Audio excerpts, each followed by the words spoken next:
We'll dive into Liam McNeeley's status, Dan Hurley's comments, and is he sending us some coded messages? You're locked on.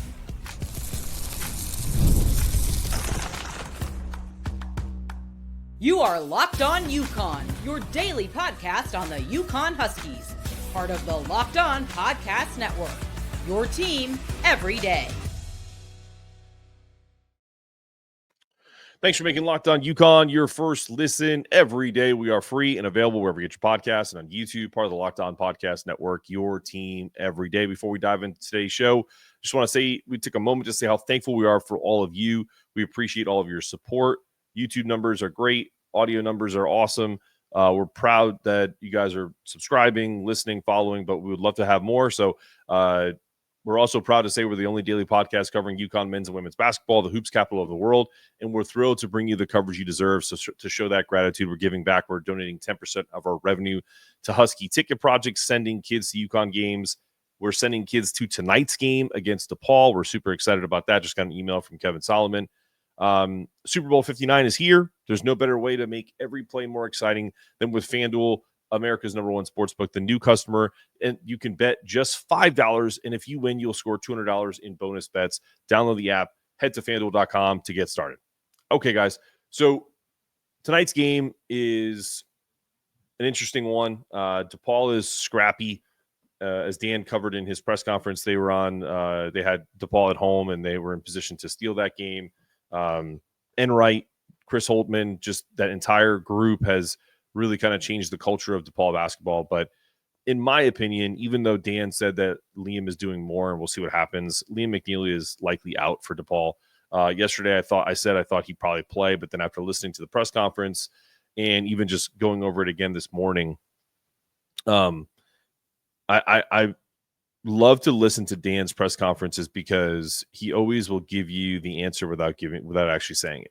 And it's not a way to be evasive. It's just his way of talking to the media, and he's very honest, but he's also, deceiving is not the word, but he's cautious because listen, man, as we'll get into in this episode, he's also fighting against the public perception, and I think if he goes and just goes completely, crazy in the media and just continues to kind of feed that narrative, then there's undue attention that he doesn't want, right?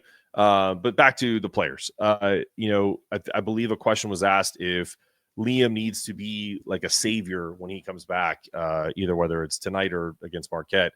And Hurley's message was, we don't need a savior. We just need another really good player on the court. And he went on to say, it just would take pressure, alleviate pressure off, an Alex Caravan, even off of a Jalen Stord, who's kind of had trouble having the consistency that Dan wants. I think that's really kind of what consistent with what we've thought, is that Liam isn't a superstar. He just elevates everybody around him. And that's what's going to make him a great NBA player, is that he can be the guy any given night, but he also is capable of doing a bunch of things really well. And that's what makes better players or players on his team play better when he's in the lineup, right? I mean, let's face it, he's the best player on this team, top to bottom, for a number of reasons. I think it'll alleviate a lot of pressure for Haas, who is banged up, but will play. This is where, again, I talked about coded messages. You have Dan in the press conference saying Haas is going to play. He's a warrior, and he kind of pauses and he's a UConn guy. I wonder who he thinks isn't a UConn guy on this team. I'm really not trying to be controversial with this take. I'm curious because you can tell as we keep going in this show today, that if you haven't listened to his availability, especially as the year has gone on, he's gotten more and more defeated isn't the word, worn down by, I feel like he's got to feel like they missed on some evaluation for heart, not talent. I don't think these guys ever miss on talent. It's really about what they're missing in the locker room. And we'll talk about that in the second segment, but it's kind of a prevailing theme throughout the press conference. He always brings it back to when someone asks a question about anyone, he'll always kind of bring up, we've kind of lacked that this year a little bit, right? So he's talked about how with Liam out, the lack of depth, teams in the past, like he'll always kind of bring that up to harken back to the last two years or even years in the past where he said, losing a guy like Liam wouldn't have been as big a deal like when they lost Steph or when they lost Donovan for stretches. The team was good enough and they had guys in the locker room that could kind of keep them from teetering, as he said, because I think they asked, one of the questions was asked is, are they demoralized at 3-3 without Liam? He said, we're teetering. And he kind of chuckled a little bit. They set a goal to win enough games without Liam to avoid being demoralized. And he doesn't sound convinced that they've done that. And I agree. I mean, you're 3-3, that's solid, but not great because it's kind of put them in a position now where, people have them all the way down at the 10 line in some bracketologists. And look, that's not great. I think Joe Lunardi has them as an 8 seed. If they win, they play Duke in the second round. I'd love it. But also that kind of sucks because I'd love to see Duke later because I think that would be a great game. And that's something that, those are teams that you want to play in the Sweet 16 and the Elite 8. And this was, again, very telling. What destroys any coach that cares, and it cares as much as him, is losing because of effort, caring, or heart. And we all know that UConn has had moments where their intensity has either lack of awareness or inability to defend, but defend a lot of times is want to. You can't tell me that Solo Ball isn't a good enough athlete to stay in front of his opponent. It's impossible to think that. The kid's a stud. So these are the things. And Dan is also, as much as he is old school, and I'm going to reference something because he's going to be on the show tomorrow. Either we're going to record today, probably be out tomorrow. Dan Dockich, who's a famous Indiana basketball player, now has a platform on Outkick, and they rail on the prevailing culture of today's society a lot of the time. And sometimes I agree, sometimes I don't. That's okay. I'm kind of middle of the road in that sense. But I think from a coaching perspective, you can tell where Dan kind of teeters on that line too, right? Where he says stuff like that about Solo, about how he's not the me guy. Like he could easily be ripping his players, and he doesn't. And I think that's where he's learned that in today's society, you can go hard at these players. And as he's talked about, you want these old souls, you want these old school guys and the right types of guys to be in your program or else they destroy it. And he's right about that. But there's a line too, where if you coach at that, like Bobby Knight type level, where you're ripping into your players constantly, that these kids don't respond to that anymore. And practice is different. The game is not. And I think that's the difference. And I'm actually going to talk to Dan about that tomorrow because I'm having him on because he's a staunch defender of Danny Hurley, and his dad, Bob Hurley Sr., right?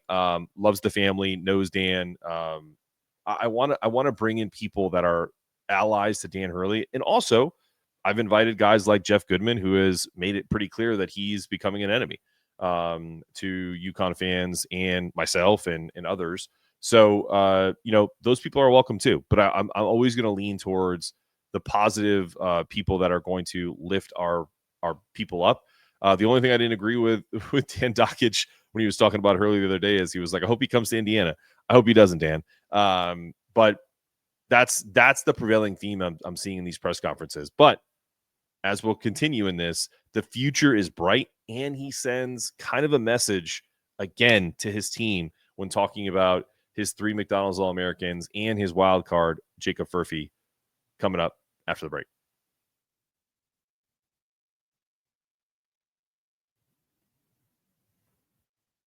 Super Bowl 59 is here. 1 game, 2 teams, endless possibilities. There's no better way to make every play more exciting than with FanDuel Sportsbook. Whether it's predicting the first touchdown, calling the MVP. You can even do the coin toss. FanDuel makes it easy to get in the action. You could even do the length of the national anthem, over under. From the thrill of kickoff to the final whistle, live betting is also a big feature that I personally like to do. It's right in the app. It's super easy to navigate. Plus, knowing that you can place a $5 bet and potentially win $200 in bonus bets for the Super Bowl, that's the icing on the cake. Download the app. Head to FanDuel.com to get started. Just bet $5, and if you win, you'll score $200 in bonus bets. That's FanDuel.com. Bet with FanDuel, an official sportsbook partner of the NFL.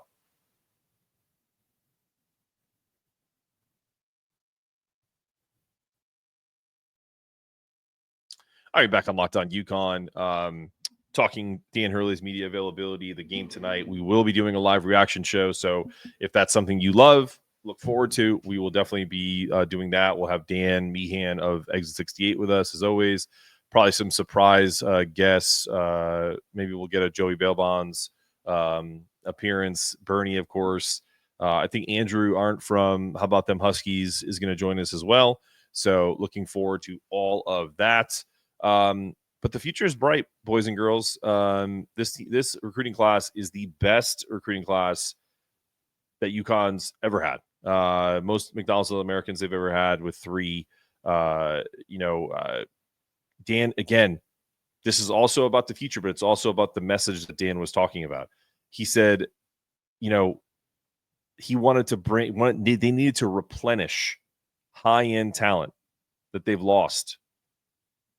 Does that mean that they don't have that high-end talent right now? I think that's what he's saying, and I would agree with him.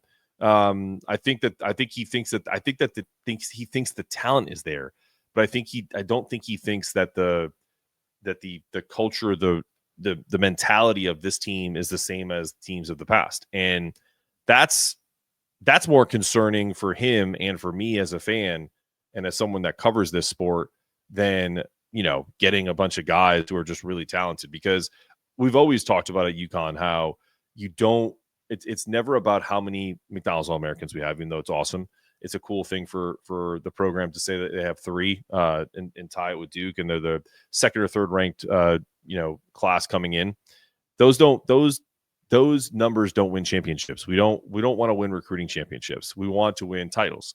But he also said about this team, about these guys coming in, they didn't come here because we have some magic dust that guarantees the NBA or a championship. That feels like another shot towards the current team. Guys like Aidan, guys like Terrace, that were in the transfer portal. And I'm not calling them out specifically. I'm just saying, like, their coach is doing it. Dan essentially is saying that. He's saying they love UConn's culture, development, and grind. They love the way we practice. So I just, again, this media availability has been the same as others, but this felt more pointed, more just kind of on the nose, where he really wasn't hiding it as much. And I just think it's a subtle dig at the players that are on the team right now, that they thought this was going to be a lot easier ride than expected. And so, but let's break down who these guys are that are coming in. You guys know them already. Braylon Mullins, absolute monster, a walking bucket, front runner for Indiana's Mr. Basketball. He's actually being talked about as the National Player of the Year. His shooting splits are insane. 67% from 2, 50% from 3, 85% from the free throw line. Dude, you can't shoot 90%. I'm gonna message Braylon on Twitter and be like, come on, man, you get those free throw numbers up to 90. 6'5", 6'6", absolute monster. Can get to the hoop. He's got a great vertical. I love his quick release on his jump shot. He is relentless out there. I love watching that dude play defense. Like, that's the wild card of all of this, is all of these dudes, with the exception of Eric. Eric needs to work on his defense. Like Darius, Braylon, I wouldn't consider them like freaks of nature, like from an athletic perspective, but they are good athletes, obviously. But they're tough guys. They're confident. They have swagger. Darius Adams, 6'5", guard from New Jersey, went to Indiana to play prep school ball. High IQ, plays well with others, confident shooter.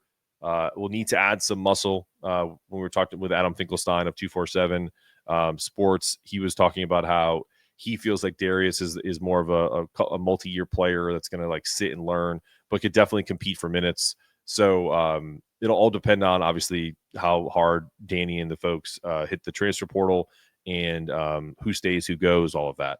And then of course our guy, Mr. Eric Ryda, happy to be an effing Husky, who actually said that on live with Adam.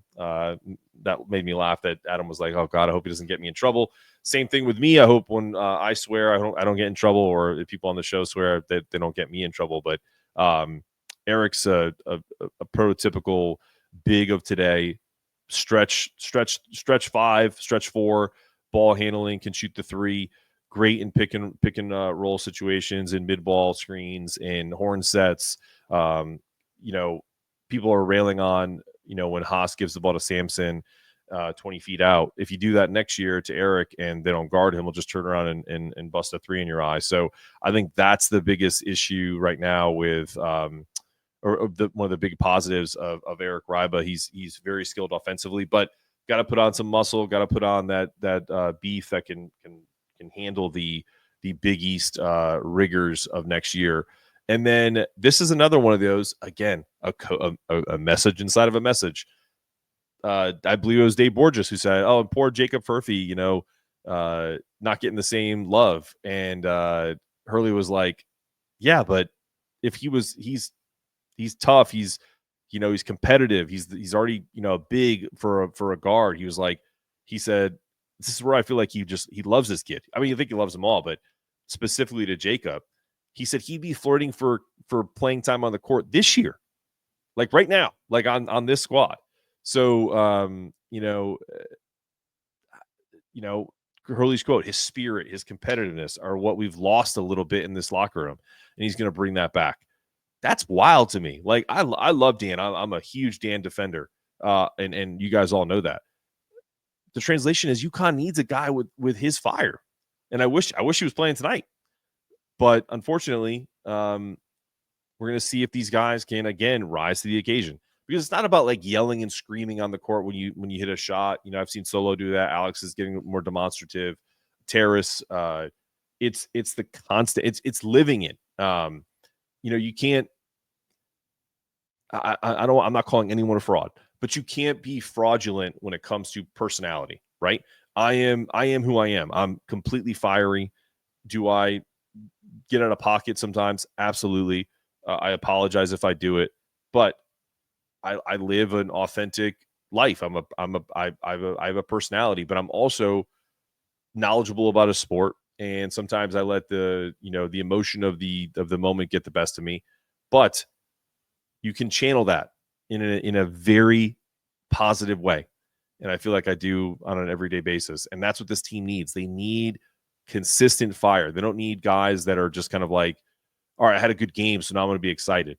No, if you have a really crappy game, you got to be just as fiery on defense. You got to be just as fiery getting deflections, going after rebounds, all of that. And that's what these 3-4 guys are going to bring next year.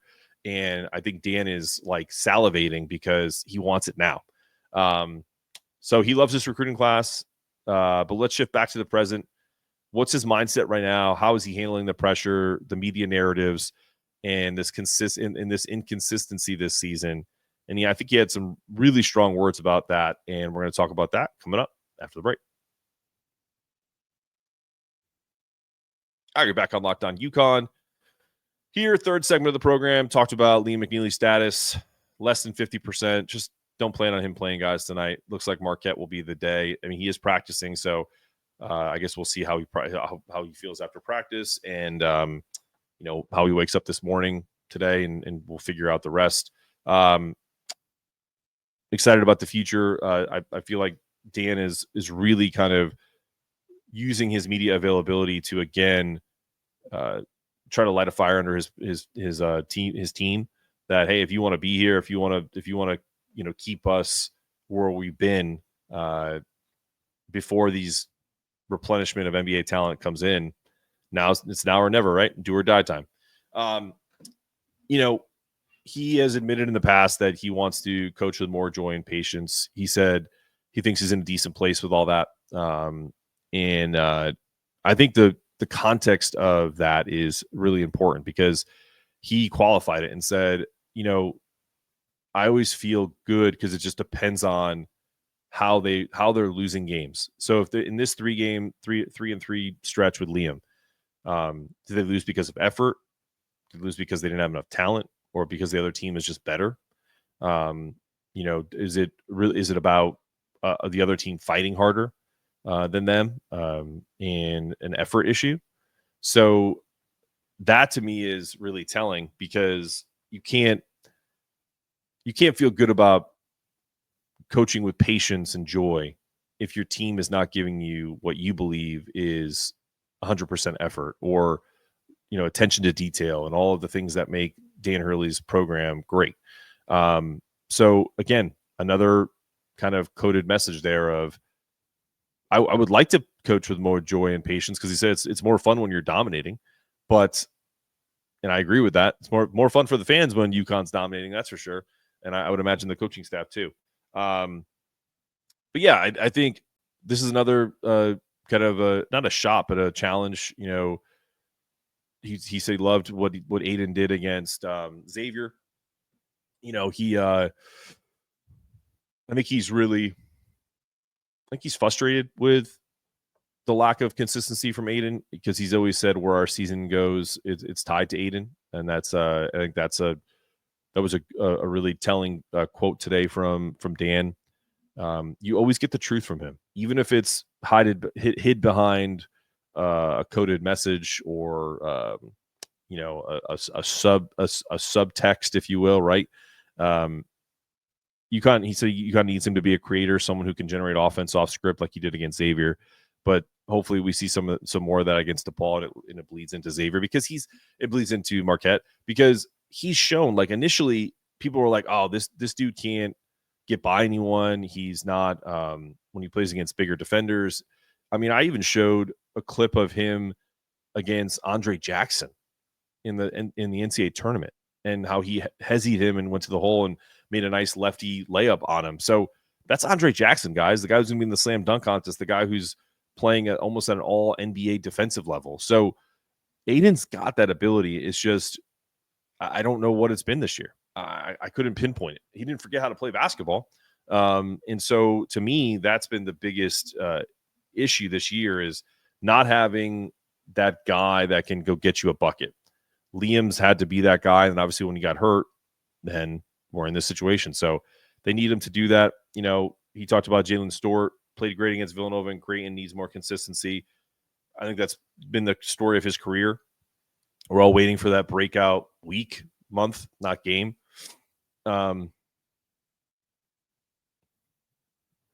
He said that, the sophomores are definitely pressing, that they don't want to be the reason we don't stay at the level that we've been.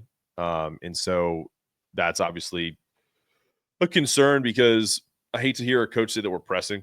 I mean, he's honest, right? And I've said this about Alex, that his growth to be a top guy is it's such a big jump. And I think because he flirted with the NBA, and people had him as a late first round, early second round pick, and that's probably where he's going to be this year. I don't think he's done himself any favors. I think he's kind of cemented himself in that, end of the first, middle, beginning of the second, depending on the team, first round. He has to learn how to carry the burden of leading a team, and he's never going to have to do that in the pros.